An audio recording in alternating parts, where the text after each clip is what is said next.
Nous en apprenons davantage à propos du grand chemin dans le psaume 130. Sur cette terre, nous ne pourrons jamais trouver quelqu'un qui soit parfait. Nous tous, êtres humains, avons hérité d'Adam dans cette vieille nature pécheresse. Et par conséquent, nous ne pouvons que nous attendre à bien des chutes. C'est seulement lorsque nous verrons le Seigneur Jésus-Christ face à face que nous lui serons semblables. En attendant, tous nous commettons des fautes à un moment ou à un autre. Le psalmiste déclare dans le psaume 133, « Si tu gardais le souvenir des iniquités éternelles, Seigneur, qui pourrait subsister ?» Oui, si nous nous examinons sincèrement à la lumière de sa parole et devant ses yeux perçants, personne d'entre nous ne peut subsister.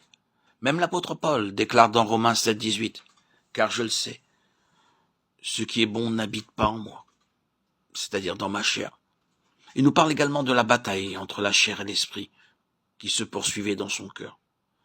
Nous aussi avons à affronter de tels combats, mais il n'est pas nécessaire de se décourager. Notre Seigneur est plein de compassion. Le verset 4 du psaume 130 nous dit que le pardon se trouve auprès de lui.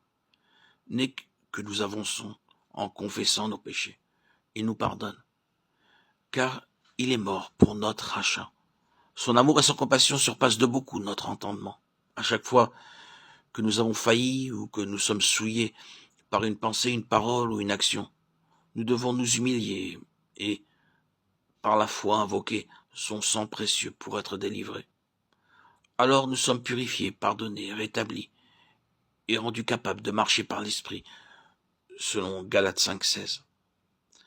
Dans le psaume 135,6, nous marquons que le psalmiste attend le Seigneur.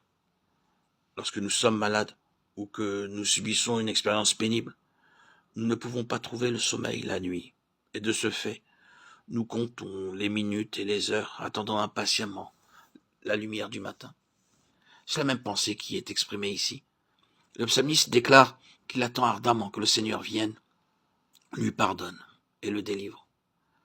À chaque fois que nous sommes souillés, il faut que nous allions immédiatement vers le Seigneur en confessant « Seigneur, je suis souillé, aie pitié de moi. J'espère en ta compassion pour obtenir le pardon, en ton sang précieux pour me purifier. » C'est ainsi que notre communion avec lui sera rétablie. Nous avons aussi ces promesses dans Psaume 37, 23, 28, 38, 39 et dans Proverbes 24, 16. Le diable nous induit parfois en erreur dans nos moments de faiblesse, mais nos besoins sont toujours assurés dans le sang précieux de Jésus, pour que nous soyons purifiés et entièrement rétablis. Le psaume 131 montre comment il est dans notre nature de céder à l'orgueil, lorsque le Seigneur nous bénit et nous utilise. Même si d'autres peuvent penser que nous sommes encore humbles. C'est pourquoi soyez sur vos gardes. Ne commencez pas à vous glorifier de vous-même à d'autres. Nous ne nous rendons pas compte avec quelle facilité nous ravissons au Seigneur la gloire qui lui revient. Ce que nous avons accompli à son service n'a pu l'être que par la grâce de Dieu.